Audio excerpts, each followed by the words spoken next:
Hey guys, so this is an off-stream game against Hotform. So right off the bat, we're gonna keep the champion. I don't like keeping Blood Dagger against Druid because there's nothing to use it on early. Searching for the War Axe and other dragons here. Beautiful. Ravaging Ghoul is really not that bad. Just to hold on to it for when he does use Whiffs, the old god if he is playing token. So right off the bat, gonna go for the coin Alex Rose's champion here. It's very strong. Druid doesn't like to Wrath on turn 2, and he did mulligan his whole hand.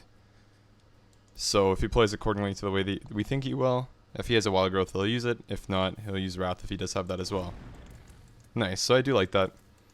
You don't have to go greedy for the synergy, you can just go ahead and do that. Gonna go down, throw down the Fairy Dragon, and we are gonna trade here. Fairy Dragon is much more valuable because he can't Wrath it. He can't use Living Roots on it as well. So I do prefer that. Okay, so he's looking for something. Living Roots would be a good discover. If he does have Living Roots... Oh, okay, Claw's very good as well. Yeah, going into turn 3, just going to throw down the Frothing Berserker here. Seems relatively good. Double Ravaging Ghoul, that's interesting. Okay, so the only thing about this is we actually don't have a follow-up play. Our hand's a little bit clunky. Okay, Mire Keeper's not bad. Does he ramp? Yeah, he ramps. Okay, that's fine. So we can Ghoul Execute. I think we have to save that for Ancient of War though. So maybe we just want a Fairy Dragon Hero Power. The only thing is then he gets a free trade on the Frothing, which really isn't good for us. So we could Ghoul, go face. Have a 4-3 on board. Swipe doesn't destroy us then. It'll make him want to use Wisps as well. But then we don't have a way to deal with the second one if he does run that. I just don't think Fairy Dragon Hero Power is strong at all. And it means that if we draw like Blackwing Corruptor, it's useless as well. Not useless, but you really want to get the effect off. I'm not going to execute. We need to save that for a war. We do just really have to have phenomenal draws at this point. More ramp, wow. Okay. Yeah, I like the trade.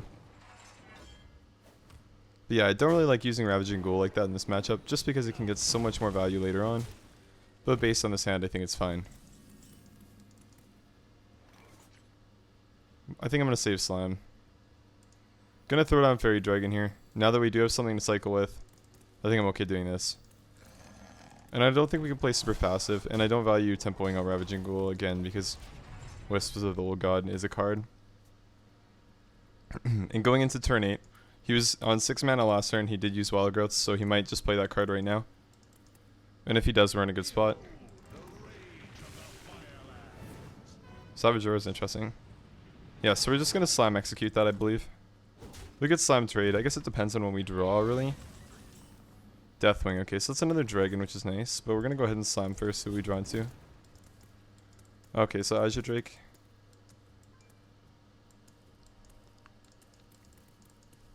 I think we have to save this. I really do.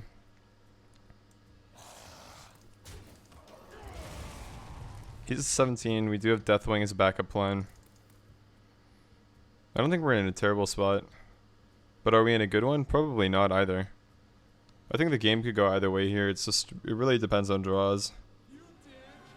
Yeah, so like we have a very clean answer to that. A very, very clean answer. Yeah, so we're floating 1 mana. I don't think it's a big deal though. So we Ghoul first. Ghoul, Alex Rose's champion. We execute the 8-7. Then we go face. It's more than good enough for an execute here.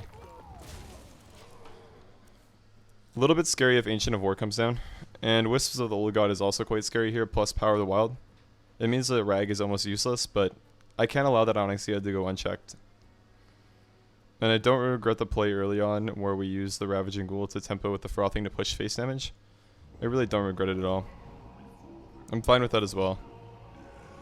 Yeah, as long Yogg doesn't have very many spells at all, so it might just end up being a 7-5 on board. That's good for us. Fireball his face too.